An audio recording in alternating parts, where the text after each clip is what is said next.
खाचा गे दरभंगा के बच्चा बच्चा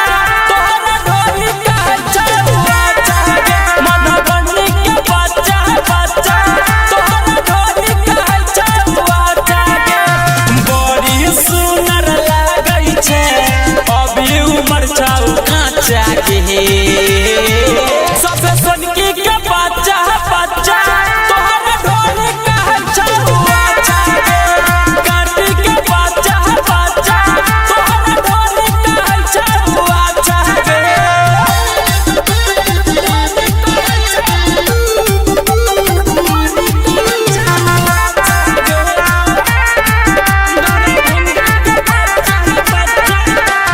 हमरा तू देखा दे छोरी पर्सनल वाला सामान गे पर्सनल वाला सामान गे पर्सनल वाला सामान गे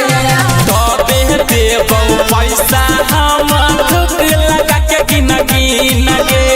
थूक लगा के गिन गिन गे थूक लगा के गिन गिन गे हाथ धो के पड़ गलियौ हम गे हाथ धो के पड़ गलियौ हम छौरी तोहर पीछा गे धोई घाट के बच्चा बच्चा गौसा घाट के बच्चा बच्चा तोहरा ढोली खाचा गे खुटवारा के बच्चा बच्चा तोहरा ढोली खाचा गे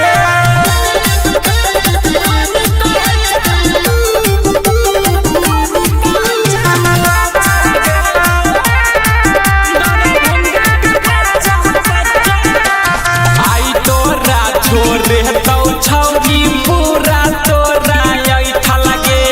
पूरा तोरा ऐठा लगे पूरा तोरा ऐठा लगे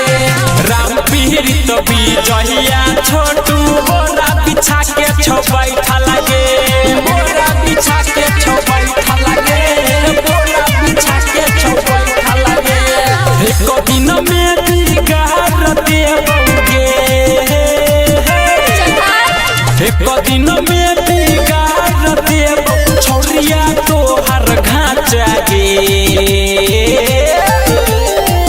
सबे सकरी के बच्चा बच्चा शिवराम के बच्चा बच्चा तोहरा ढोली खाचा गे सबे कमला के बच्चा बच्चा तोहरा ढोली खाचा गे तो के चल नहीं तो कोई घोप देता।